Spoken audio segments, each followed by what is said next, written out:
एकदा काय पाऊस चालू झालो ना की आमच्याकडे धबधबा सुरू होता. हे बघा, ह्यो नॅचरल फुकट. फक्त फुकट जाऊ नका, या आणि आनंद घ्या. किरबाग धबधबा.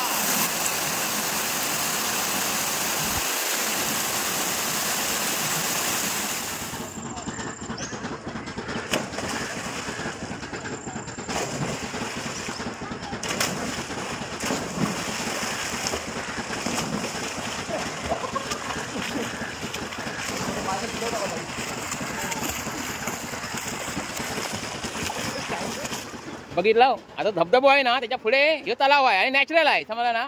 आणि हे पण समेश्वरला येतात, त्याच्यामुळे हे पण फुकटच आहे. फक्त परत सांगितलं, फुकट जाऊ नका, स्वच्छता राखा आणि काहीचा व्यसन करून येऊ नका आणि मजा घ्या. फक्त एक जपून सगळा कारभार करा, कारण काय सगळं पाण्याचा व्यवहार आहे. आता कोणतरी लग्न करत असतात लहान पोर, त्याचा काय माझा दोष नाही आहे, पण हाय मात्र चांगला आहे की नाही, अतिशय सुंदर आहे. तर तुम्ही या आणि मजा घ्या, आनंद लुटा. चला, बाय बाय.